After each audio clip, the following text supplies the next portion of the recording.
Alors, aujourd'hui, rappel, l'alimentation, le b.a.-ba. Bon, je sais plus ou moins qui écoute ce podcast en premier. Il y a plein de personnes qui n'ont pas besoin de ce rappel. Mais il y a aussi beaucoup de monde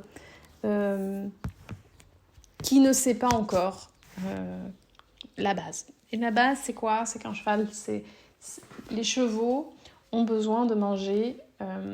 alors je vais être vague dans les chiffres parce que ça n'est pas très important, mais aux alentours de 16 heures par jour. Pourquoi ? Parce que ils produisent du suc gastrique en continu. Et que ce suc gastrique, lorsqu'il n'est pas épongé par une alimentation presque continue, peut acidifier, voire trouer, blesser leurs parois internes. Ils sont donc faits pour manger des fibres, en l'occurrence, à la base, dans la nature, de l'herbe, des branchages, des écorces, des feuilles mortes, s'ils trouvent une betterave, et ils changent d'espace, donc ils vont manger plusieurs sortes de végétaux différents. Ça, c'est dans la nature, dans le meilleur des... Voilà, bon, il y a longtemps. Aujourd'hui, on a domestiqué, sédentarisé le cheval, et donc, pour qu'il puisse continuer de manger les fibres comme c'est le plus naturel pour lui, ce qui est bien, c'est de pouvoir lui proposer de l'herbe, mais de l'herbe qui n'est pas trop engraissée, trop riche, de l'herbe qui contient plusieurs sortes d'herbes, parce qu'en fait, herbe, ça ne veut rien dire, hein, c'est plein de plantes, c'est une composition de plusieurs plantes différentes. Donc avoir une bonne variété de plantes. Alors je vous dis ça, mais moi, mes terrains sont vraiment... Je dois améliorer ça, mais c'est tout, c'est temps pour parler, c'est un jour à la fois. Idéalement d'avoir des haies qui pourraient être comestibles pour qu'ils puissent aussi manger des saules, qu'ils puissent manger des branchages, des noisetiers, enfin tout un tas de végétaux qui vont apporter quelque chose, des nutriments différents à leur alimentation. Et quand cela n'est pas possible parce que nous sommes sédentaires, que nous avons domestiqué les chevaux, que du coup on doit gérer les prairies et que parfois nous devons fermer les prairies en hiver parce qu'il n'y a pas assez d'herbe et qu'ils vont tout abîmer, dans ce cas-là arrive le foin qui est de l'herbe de prairie, idéalement pas engraissée, coupée, séchée. Alors le foin, le désavantage, c'est la notion de poussière, bien qu'il existe du foin dépoussiéré et du foin de différentes qualités. Stabiliser une qualité de foin, c'est très difficile. Moi, je me suis arraché les cheveux avec les qualités de foin, avec ce qui m'était livré. Quand vous ne faites pas votre foin vous-même, c'est très difficile d'avoir une qualité qui est stable, même quand c'est toujours la même personne, qui travaille toujours de la même manière. Ça reste des prairies différentes, avec des sols différents, avec des ensoleillements différents, des plantes différentes. C'est difficile. Plus cette notion de poussière. Je suis pas, moi, personnellement, très fan de l'enrubané, même si je sais que ça rend plein de services. Il y a aussi cette notion de préfané, des chevaux qui ont des soucis d'allergie, d'asthme. Alors ça peut vraiment les aider énormément. Pour ma part, je travaille avec du foin. Ça acidifie moins le corps, c'est moins riche, ils peuvent en manger plus longtemps en plus grande quantité. C'est ma philosophie aujourd'hui. Pour autant, ça m'est arrivé de travailler avec de l'enrubané de qualité. Il y a moyen de faire du très bon travail avec ça aussi. Voilà. Mais en gros, les chevaux ont besoin de manger de la fibre 16 à 18 heures par jour. En gros, ils mangent entre 15 et 20 kilos de foin par jour selon les gabarits. De plus en plus d'écuries ont pris conscience de ça, sauf que le foin, 1, ça coûte cher, 2, ça prend énormément de place à stocker, et 3, c'est énormément de manutention à mettre. Et puis, il y a forcément du gaspillage, sauf si vous mettez tout en filet, là, il y a différentes possibilités. Donc moi, je trouve ça toujours très intéressant de se poser les questions pour le propriétaire, qu'est-ce que ça engendre ? Moi, en tant que propriétaire, je voulais du foin. Bon, en tant que propriétaire d'écurie, c'est toujours pareil. Enfin, j'ai que mes chevaux ici, mais je me rends malade avec mon foin. Mais par contre, il faut aussi comprendre la contrainte. C'est qu'une écurie qui a un petit espace de stockage, qui est un peu isolé, qui va payer plus cher parce que voilà, selon les régions, le foin est plus accessible, plus cher, moins cher, la logistique, plus facile à stocker, moins facile. Voilà. Donc ça reste une denrée qui est difficile à gérer.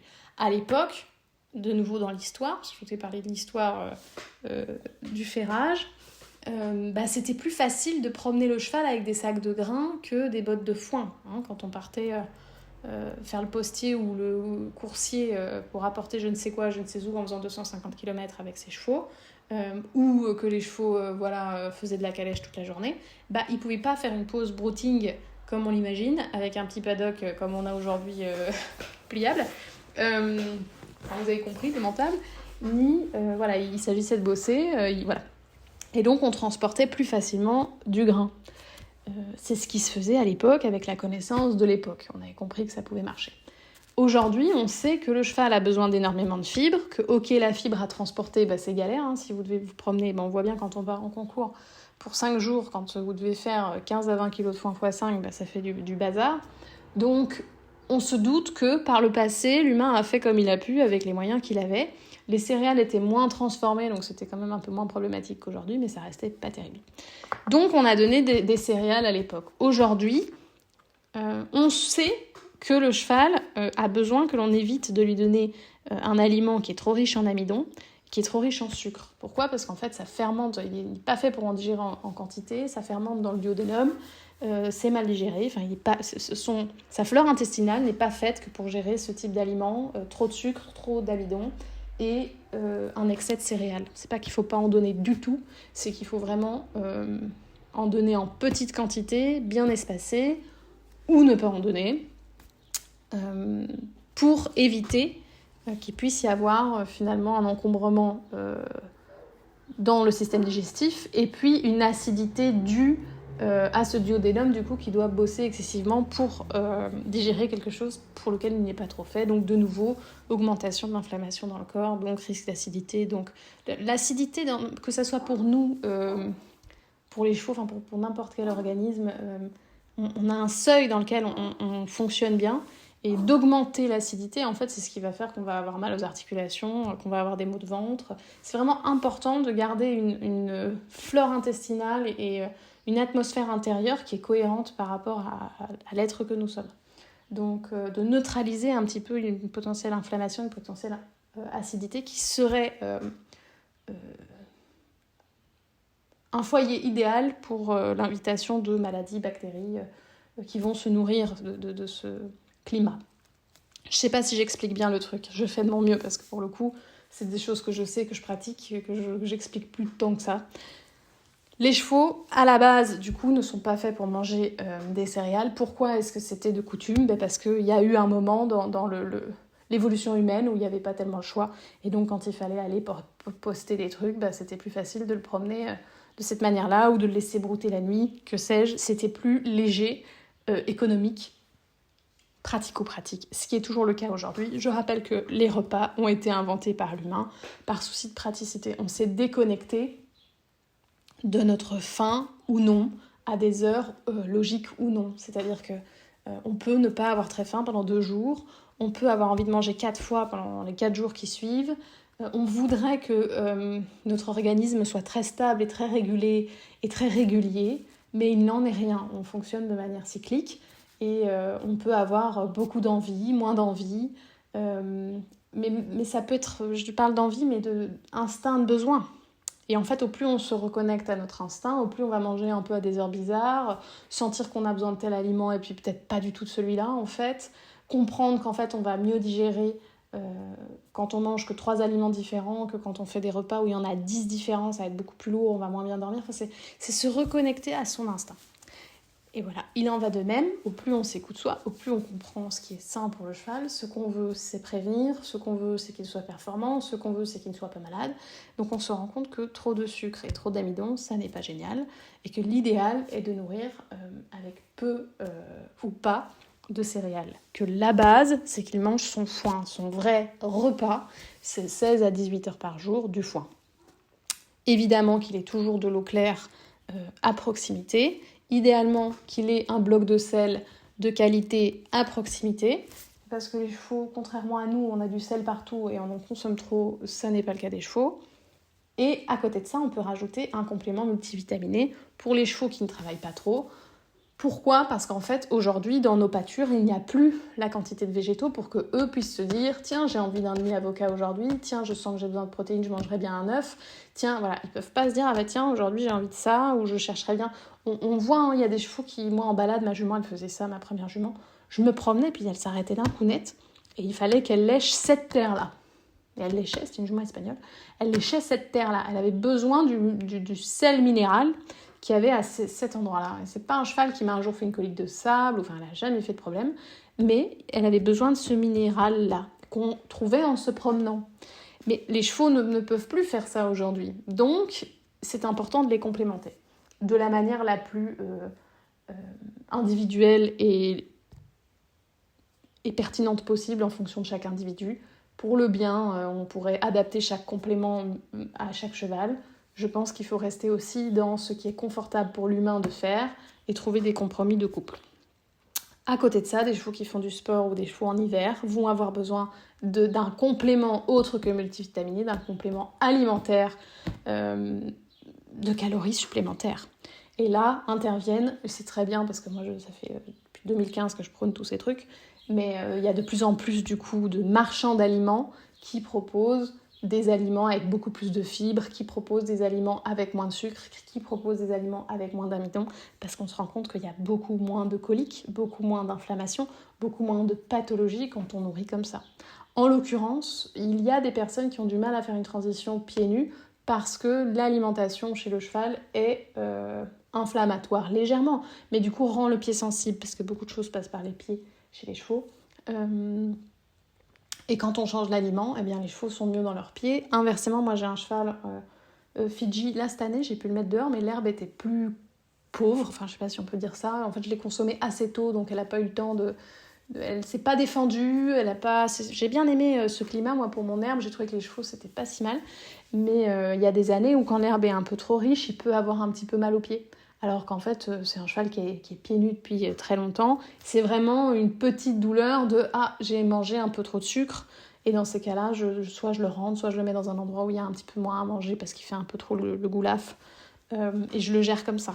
Hein, c'est en fait une petite inflammation intérieure qui ferait une petite douleur de pied. L'étape d'après, c'est la fourbure, quoi. Ça, il ne faut pas que ça arrive parce que c'est difficile à gérer par la suite. Donc, les chevaux sont faits pour manger à longueur de journée. Ils sont faits pour manger des fibres, des branchages. Quand ça n'est pas possible, eh bien on donne du foin. Beaucoup de foin de qualité. Attention qu'il n'y ait pas de plantes toxiques dans le foin, de travailler avec quelqu'un de sérieux, ce qui est très difficile à trouver. Ensuite, on rajoute le complément multivitaminé quand c'est possible. Je ne suis pas convaincue, alors dans les écuries, qu'il y ait besoin que les choses soient régulées parce qu'il y a des personnes qui travaillent avec vous et que vous ayez mis des heures fixes parce qu'il faut bien organiser l'emploi du temps, c'est une chose, ok. Moi, personnellement, je n'aime pas que mes chevaux, à telle heure, m'attendent de pied ferme, alors qu'en fait, leur repas, c'est toute la journée le foin. Et alors, personnellement, je travaille avec des box en paille, plus précisément de la paille où j'ai du micro-organisme. C'est pas parfait, il y a des chevaux, ça convient pas parfaitement, mais par contre, ce que j'aime dans ce système, c'est que si par hasard, il y a un énorme goual, et moi j'en pense à un, pour ceux qui connaissent mes écuries, il y a un goual que vous pouvez mettre 25 kg de foin le lendemain, il aura quand même tout mangé, et bien après, il peut chipoter dans sa paille, et il est jamais sans rien. J'aime qu'ils soient jamais sans rien, donc en fait, ils chipotent à leur foin, ensuite ils chipotent à leur paille, et donc moi, j'arrive, je mets mon complément quand ça me chante. Si c'est des chevaux qui ont besoin d'avoir 2 fois par jour parce qu'ils ont besoin d'une grande quantité, ils font beaucoup de sport et que là il y a moins d'herbe, je vais les mettre 2 fois par jour. Mais quand ça me chante, le repas n'est pas le sujet. Ça vient complémenter le foin et le repas. Voilà, c'est ce que je voulais vous dire dans cette vidéo. Je peux rappeler quand même qu'il y a des plantes toxiques, qu'il faut faire attention. Ce ne sont pas très très gentilles, hein, ces grandes plantes jaunes. Quand c'est jaune, méfiez-vous. Il y a j'aurais dit 10 fois, qui fait l'arpeur australien. À chaque fois, j'oublie le nom de cette petite plante qui ressemble à un pissenlit, mais qui n'en est pas un. Méfiez-vous. Je vais retrouver le nom, peut-être dans une autre vidéo. Ça, c'est plus de mon côté, mais ça apparaît de plus en plus en Belgique. C'est des petites rosaces comme ça au sol, un petit peu velues. Ça, il y a des chevaux qui n'y touchent pas du tout et tout va bien, mais il y en a qui adorent. Et alors, l'if, on connaît, c'est très dangereux. Attention aux érables, très dangereux. Bref, faites quand même le tour de vos prairies pour les chevaux qui sont dehors. Trop de glands. Hein. Le chêne, on n'y pense pas toujours, mais quand il y a beaucoup de glands et qu'ils ont beaucoup de tanins, ça peut être problématique. Donc faites le tour de vos prairies pour qu'il n'y ait rien de toxique.